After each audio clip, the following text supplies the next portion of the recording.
करूं, संकल्प तो वो करे जिसको। इसीलिए हम कहते हैं संकल्प क्यों करते हो, पता नहीं शाम तक जीवित रहें कि ना रहें, हमें भरोसा नहीं, तो हम संकल्प क्यों करें। भाई मैं ये करूंगा, ये संकल्प तो वो करे जिसको कल का भरोसा हो। अपने लोग तो ऐसे मृत्यु लोक में है कि अगले सेकंड का भरोसा नहीं।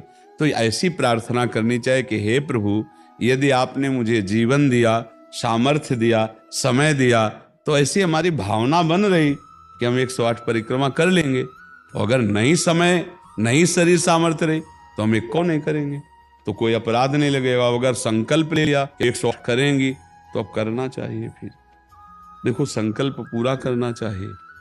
तो अभी जान तो शरीर में है ही, तो संकल्प के लिए फिर उसी कार्य में लगा जाता है। पर हम सबसे प्रार्थना करते हैं संकल्प ना लिया जाए।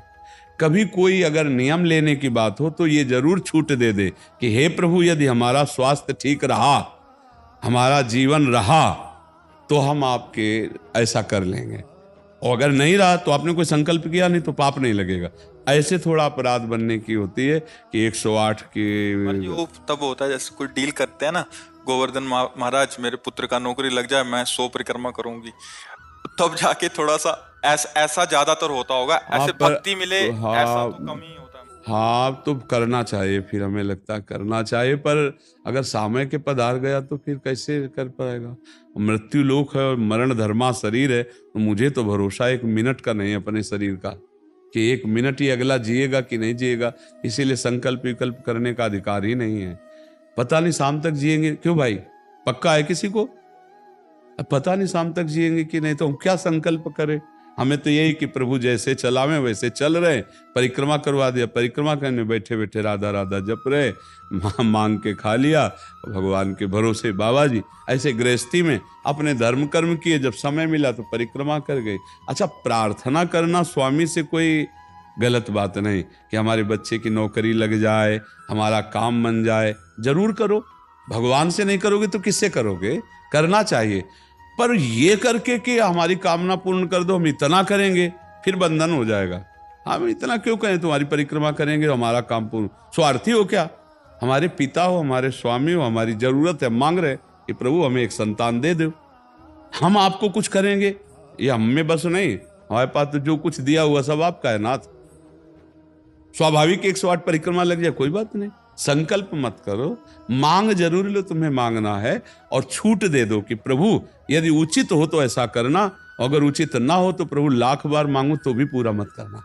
ये भक्तों की मांगे होती हैं, ये सत्संगियों की मांगे होती है कि नाथ मेरी आवश्यकता तो है, पर अगर आपको उचित लगे तो आप दे देना, और अगर उचित ना लगे तो मेरे मांगने पर भी आप ना देना। तो ये जब ये बात बनी रहती है कि जितना नाम जप होना चाहिए उतना नहीं होता, उतना, ये बात तो हमारे में भी है।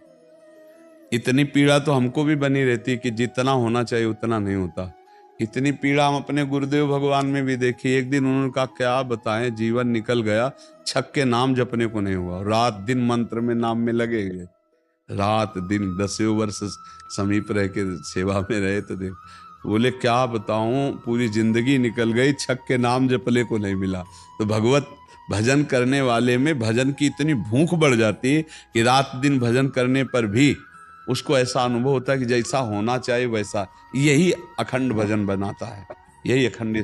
पर इस अखंड भजन होते हुए भी रोना आएगा कि प्रभु मुझे भजन करने की रुचि दे दो। यही भजन, असली भजन का ही फल है। भजन करते हुए भजन की इतनी भूख होना कि भगवान से भजन ही मांगना कि प्रभु मुझे भजन करते। अभी वो भजन नहीं होता जैसा प्रेम से होना चाहिए। हर एक महात्मा को, हर एक भजनानंदी को अनुभव होगा। और ये अगर हुआ तो भजन अखंड होने लगेगा। क्योंकि हम जिसकी पीड़ा महसूस करते हैं उसको हम भूलना कैसे बर्दाश्त कर पाएंगे? तभी वो अखंड स्मृति कर पाता है। और जो संतुष्ट हो जाता है भजन में, वो भजनानंदी नहीं होता। जो भजन में असंतुष्ट और भोगों में संतुष्ट रहता है वही भजनानंदी कहा जाता है।